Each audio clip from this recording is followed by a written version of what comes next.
स्वागत आहे तुमचं संजीवनी फॅमिली ब्लॉग्स या युट्यूब चॅनल मध्ये। तर आज बनवू आपण मस्त ज्वारीच्या पिठापासून पापड। जर समजा गव्हाच्या चिकापासून तुमचे कुरळ्या बनवणं होत नसतील, पापड बनवणं होत नसतील, तर तुम्ही ज्वारीच्या पिठापासून नक्कीच असे पापड करून पहा। एकदम साधी सोपी पद्धत आहे। मी जर बनवून तुम्हाला दाखवलं, हा व्हिडिओ जर तुम्ही पाहिला ना, तर तुमच्या घरी जर ज्वारीचं पीठ असेल तर तुम्ही लगेच हे पापड करायला घेसाल। तर त्यासाठी मी घेतलं ज्वारीचं पीठ। हे ज्वारीचं पीठ घरचंच आहे, मी याच्यापासून भाकरी करून खात असतो, तर काही वेगळं काही दळून आणलेलं नाही आहे। तर वाटीचं प्रमाण आपल्याला पाहून घ्यायचं आहे। वाटी घ्या, कप घ्या, डबा घ्या, तुमच्या घरी जे काय भांडं असेल एवढं तर तुमच्या हिशोबाने घ्या। पण आपल्याला या कोणत्याही वाटीनं कपानं आपल्याला पीठ मोजून घ्यायचं आहे, कारण की याच कपानं आपल्याला पाणी पण मोजून घ्यायचं आहे। म्हणून त्यासाठी म्हटलं कोणतेही पण भांडं एक घेतलं तर चालते। तर आता मी हा एक कप किंवा वाटी म्हटलं तर चालते, तर मोजून मी एक वाटी असं पीठ घेतलं। काही दाबून नाही घेतलं, काही नाही। तर मी आता चाळणीनं गाळून घेतो।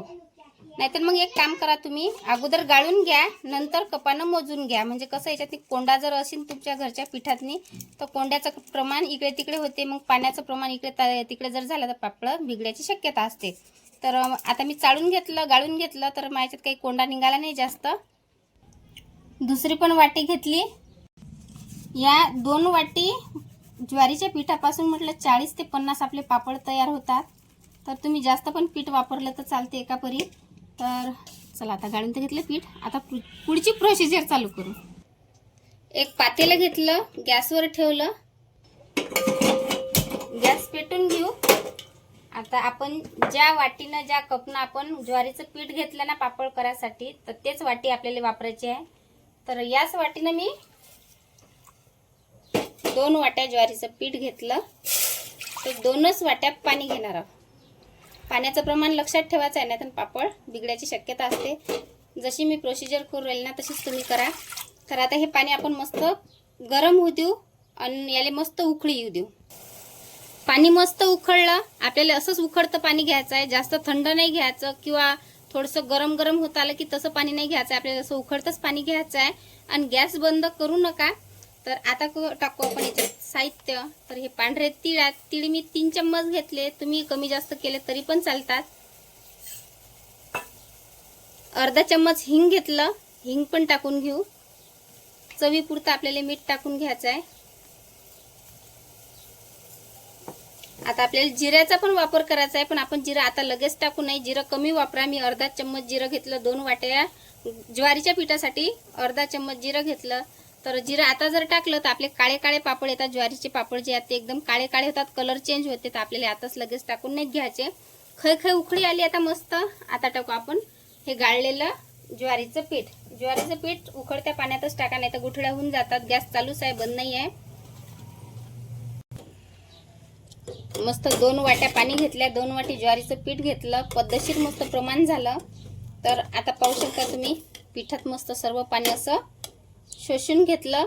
तर गॅस चालूच आहे बरं, बंद नाही केला मी, गॅस चालूच आहे, फक्त पॉवर थोडासा कमी केला। आता याच्या वरचं पीठ काढून घेतो, गरम आहे सध्या।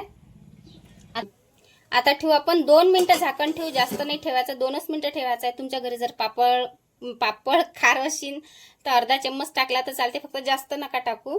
तर माझ्या घरी नाही आहे तर मी काही टाकला नाही। तर आता 2च मिनिटं आपल्याला असं झाकण ठेवायचं आहे। तर चला 2 मिनिटं झाले, आता लगेच मी गॅस बंद करतो। आता झाकण काढून पाहू आपण, फक्त 2च मिनिटं शिजवायचं आहे, नाही तर जळून जाते आपलं ज्वारीचं पीठ। तर हे पहा सध्या गरम गरम आहे। तर आता अशीच आपल्याला वाफ काढून घ्यायची आहे झाकण ठेवून। गॅस बंद करायचा आणि 15 मिनिटं मस्त असं वाफीतच आपल्याला पीठ असं शिजून घ्यायचं आहे। तर चला 15 मिनिटं झाले, ज्वारीचं पीठ मस्त फुगलं। तर सध्या गरम गरमच आहे, 15 मिनिटं मस्त मी वाफ्यावरच ठेवून दिलं होतं, अजून पण गरमच आहे। आता हे थोडा वेळ आपण बाजून ठेवू। एक कॉटनचा कपडा घेतला, ओला केला। आता आपल्याला याच्यातलं जे ज्वारीचं पीठ आहे ते आपण काढून घेऊया। ओल्या कपड्यातनी कॉटनचाच घ्यायचा आहे, सध्याला गरम आहे म्हणून चटके लागतात।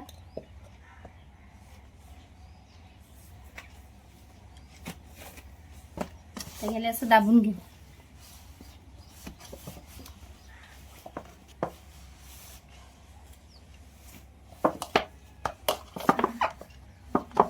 ओला कपडा केल्याच्यानं चटके लागत नाहीत हाताले, आणि मस्त गरम गरमच पीठ मस्त चोळले पण जाते। अशा गाठा मग बनत नाही.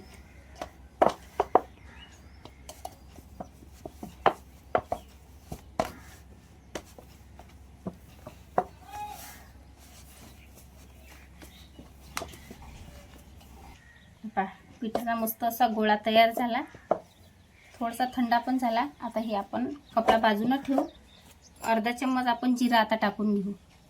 पाण्यातही टाकलं असतं पण आपला हा जो गोळा आहे एकदम काळसर झाला असता, म्हणून जिरा आपल्याला शेवटी टाकायचा आहे. जिऱ्याचं प्रमाण एकदम कमी घ्या, नाहीतर दाताखाली जिरं येते. ज्यावेळेस आपण पापड तळतो त्यावेळेस आपल्याला हे ज्वारीचे पापड तेलातही तळले तर चालतात, नाहीतर मग चुलीच्या आरावरही भाजले तर चालतात.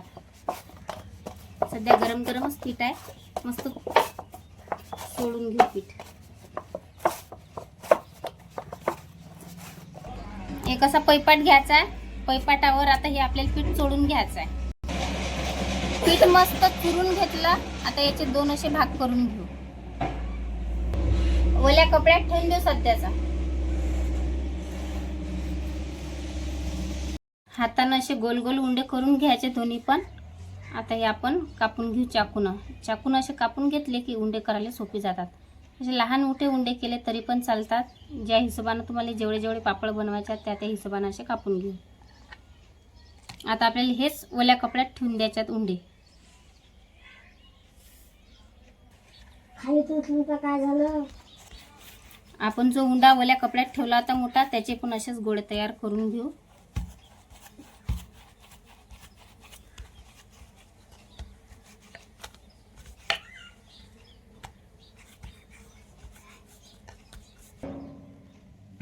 तर चला सगळे गोळे तयार झाले. आता हे झाकून ठेवू. मस्त गरम गरमच आपल्याला मस्त पापड लाटून घ्यायचे ज्वारीच्या पिठाचे. तर असा गोळा करून घेतला. बाकीचे झाकून ठेवू. गरम गरम केले ना आता पटकन होतात. जर समजा तुमचं पीठ कडक झालं, तुमचे लवकर करणं नाही झाले, तर तुम्ही कोरडं पीठ वापरलं तरी पण चालते. तेलाचा वापर नाही करायचा आहे आपल्याला. तेलाचा वापर जर केला तर मग पापडाचा वास येते. ज्यावेळेस तुम्ही डब्यात ठेवताना त्यावेळेस वास येते. आता लाटून घेऊ मस्त पापड. एखाद्या तुम्ही पन्नीवरही असे लाटले तर चालतात. पीठ मस्त शिजलं की आपलं पीठ जे आहे ते चिपकत नाही, पापडाचं पीठ. तर आता आपण गोल गोल गोल गोल असा पापड लाटून घेऊ. याच पद्धतीने तुम्ही मस्त ज्वारीच्या पिठाचे असे पापड करू शकता. एकदम साधी सोपी पद्धत आहे ना. याच पद्धतीने तुम्ही करून पहा.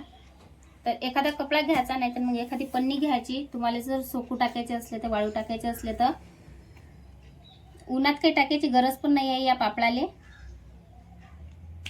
जर उन्हात जर ठेवत असाल तर 2 तास ठेवले तर चालतात, नाही तर मग फॅन खाली 2 ते 3 दिवस असेच फॅन खाली ठेवून द्यायचे. पापडाचा वास येत नाही. नंतर हे तेलात तळल्याच्या नंतर मोठेच्या मोठे असे कुरकुरीत ज्वारीच्या पिठाचे पापड तयार होतात. तर आता मी सगळे असेच तयार करतो, सर्व पापड ज्वारीच्या पिठाचे. आता हे आपण जे ज्वारीचं पीठ पापडासाठी आपण तयार केलं होतं, तर ते उंडे थोडेसे आता थंडे झाले. तर आपल्या पैपाटाला चिपकू राहिले. त्यासाठी मी पांढरं पीठ घेतलं, ज्वारीचंच घेतलं. त्यानंच असे पापड लाटून राहिली.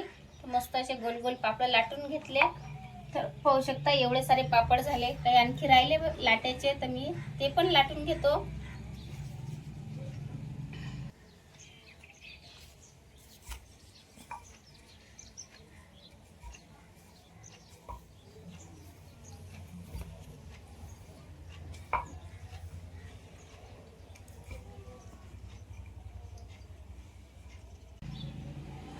तेलाचा वापर जास्त नाही करायचा बरं, नाही तर मग कांचट वास येते. आपण डब्यात ठेवले ना, मग आपण उन्हाळ्याभर ठेवतो तर त्याचा वास येते.